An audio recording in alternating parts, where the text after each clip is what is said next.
Mais avant de développer ces titres, direction la République démocratique du Congo où les FARDC présentent des preuves qu'elles jugent irréfutables. Ce samedi à Kinshasa, l'armée congolaise a exhibé 15 prisonniers capturés sur le front du Nord et du Sud Kivu. Parmi eux, 7 militaires rwandais et 8 civils burundais, ougandais et tanzaniens accusés d'être des espions au service du M23.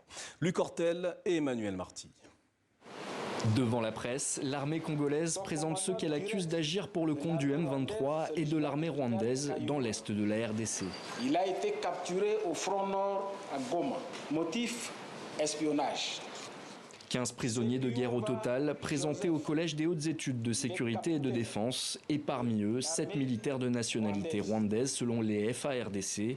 Ce n'est pas la première fois qu'elles organisent ce type de conférence de presse. La dernière en date remontait à février 2023.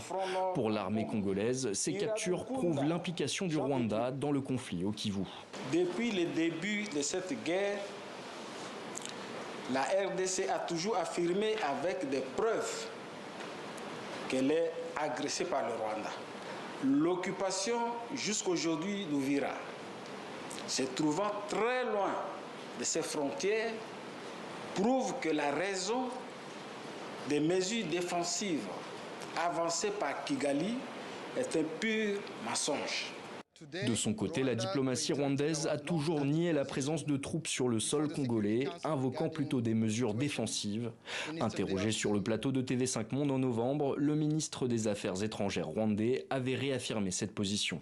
On a dit ça à plusieurs reprises. On a dit qu'on a déployé des mesures défensives pour se prémunir contre des attaques, non seulement contre les FDLR, mais aussi contre d'autres forces qui ont été déployées par le président Tshisekedi dans un cadre de discours belliqueux. Malgré la signature en novembre d'une feuille de route préalable à un accord de paix entre la RDC et le M23, sur le terrain, la tension reste vive, notamment dans la province du Sud Kivu. Ce samedi, de violents combats opposaient le M23 aux forces pro-Kinshasa dans plusieurs localités autour de la ville stratégique d'Uvira.